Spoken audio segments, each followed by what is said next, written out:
नमस्ते दोस्तों, मैं अविनाश पटेल आप सभी का मेरे YouTube चैनल में हार्दिक स्वागत करता हूं। आज हम कक्षा 9वीं और 10वीं के लिए बहुत ही जरूरी और जिसे हम महत्वपूर्ण टॉपिक कर सकते हैं उसके बारे में जानकारी लेने वाले हैं। तो दोस्तों, सबसे पहले मैं आप लोगों से विनती करना चाहता हूं कि यदि आप लोगों ने अभी तक मेरे YouTube चैनल को सब्सक्राइब नहीं किया होगा तो जरूर इसे सब्सक्राइब कीजिएगा और बेल आइकन दबाना भी मत भूलिएगा। भाषा अध्ययन जो कृति पत्रिका में 9वीं और 10वीं कक्षा के लिए चौथा विभाग दिया गया है, भाषा अध्ययन पर आधारित 14 अंकों के लिए, उसके बारे में उस पर जो सवाल पूछा जाता है मोहरों पर आधारित, उसके बारे में आज हम जानकारी लेने वाले हैं। तो दोस्तों, यहाँ पे दो सवाल हमें दिए जाते हैं। मोहरों का अर्थ बताकर उसका वाक्य में प्रयोग कीजिए, और दूसरा जो सवाल होता है उसको अथवा में दिया गया हुआ वहां पे मोहरे दिए जाते हैं हमें, और उसमें से विकल्प चुनकर सही वाक्य में उसको उपयोग करने के लिए कहा जाता है। तो चलिए दोस्तों, देखते हैं मोहरों पर आधारित यह सवाल किस तरीके से हम सॉल्व कर सकते हैं। तो चलिए देखते हैं मोहरों पर आधारित यह टॉपिक। विभाग नंबर 4 में भाषा अध्ययन पर आधारित जो छठा सवाल पूछा जाता है, निम्नलिखित मोहरों में से किसी एक मोहरे का अर्थ लिखकर वाक्य में प्रयोग कीजिए, अथवा अधोरेखांकित वाक्यांश के लिए कोष्टक में दिए हुए मोहरों में से उचित मोहरे का चयन करके वाक्य फिर से लिखिए। 1 अंक के लिए यह सवाल दिया जाता है, उस पर आधारित भाषा बिंदु दिया गया है। पाठ्यपुस्तक पृष्ठ क्रमांक 64 पर उस पर आधारित यह भाषा बिंदु पर आधारित वीडियो आज हम देखने वाले हैं। दोनों सवाल जो मोहरों पर पूछे जाते हैं उसके बारे में जानकारी लेंगे। पहला सवाल इस प्रकार दिया है, निम्नलिखित वाक्यों में अधोरेखांकित शब्द समूह के लिए कोष्टक में दिए गए मोहरों में से उचित मोहरे का चयन कर वाक्य फिर से लिखिए। कोष्टक में मोहरे दिए हैं, इज्जत उतारना, हाथ फेरना, कांप उठना, तिलमिला जाना, दुम हिलाना और बोलबाला होना। पहला वाक्य दिया है, करामत अली होले होले से लक्ष्मी से स्नेह करने लगा। इस वाक्य में स्नेह करने लगा इसको अधोरेखांकित किया गया है। उसके लिए हमें पर्यायी जो मोहरा कोष्टक में दिया है उसमें से सही मोहरा लिखना है। तो इस प्रकार हम लिख सकते हैं, करामत अली होले से लक्ष्मी पर हाथ फेरने लगा। तो कोष्टक में हाथ फेरना सिर्फ यही शब्द दिया है, लेकिन अर्थपूर्ण वाक्य बनाने के लिए हमें उसमें थोड़ा सा बदल करना होगा। तो इस प्रकार, करामत अली होले से लक्ष्मी पर हाथ फेरने लगा, इस प्रकार हम वाक्य लिख सकते हैं। दूसरा वाक्य दिया है, सार्वजनिक अस्पताल का ख्याल आते ही मैं भयभीत हो गया। भयभीत हो गया को अधोरेखांकित किया है, तो इसके लिए यहाँ पे कांप उठना यह योग्य और उचित मोहरा हम लिख सकते हैं। उसका वाक्य में इस प्रकार उपयोग कर सकते हैं, सार्वजनिक अस्पताल का ख्याल आते ही मैं कांप उठा। तीसरा वाक्य दिया है, क्या आपने मुझे अपमानित करने के लिए यहाँ बुलाया था?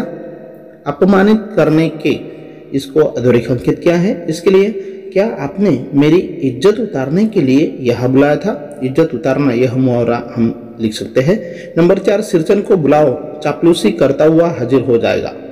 इस वाक्य में चापलूसी करता हुआ इसे अधोरेखांकित किया है, और इसके लिए हम सिरचन को बुलाओ, दुम हिलाता हुआ हाजिर हो जाएगा। उसके बाद नंबर 5 दिया है, पंडित बुद्धिराम काकी को देखते ही क्रोध में आ गए। क्रोध में आ गए इसको अधोरेखांकित किया है। पंडित बुद्धिराम काकी को देखते ही तिलमिला उठे, यह मोहरा हम उसकी जगह पर ले सकते हैं। दूसरा सवाल दिया है, निम्नलिखित मुहावरों का अर्थ लिखकर उनका अर्थपूर्ण वाक्यों में प्रयोग कीजिए। पहला मुहावरा दिया है, गुजर बसर करना। इसका अर्थ जीविका चलाना, और उसके लिए हम वाक्य इस प्रकार लिख सकते हैं, पंडित घनश्याम किसी तरह गुजर बसर कर लेते हैं। दूसरा मोहरा दिया है, गला फाड़ना, मतलब ऊंची आवाज में बोलना, और उसका वाक्य, बेटे ने पिता से कहा, मैं आपकी बात सुन रहा हूँ, आप नाहक गला फाड़ रहे हैं। तीसरा मोहरा है, कलेजे में हुक उठना, मतलब उसका अर्थ इस प्रकार हम लिख सकते हैं, कसक होना, और वाक्य, सेठ लखूमल जब भी जवान बेटे की हत्या की बात याद करते हैं उनके कलेजे में हुक उठती है। नंबर 4 का मुहावरा दिया गया है, सीना तान कर खड़े रहना। अर्थ, दृढ़ता पूर्वक अड़े रहना। वह समाज सेवक निर्दोष लोगों की सहायता के लिए सीना तान कर खड़ा रहता है।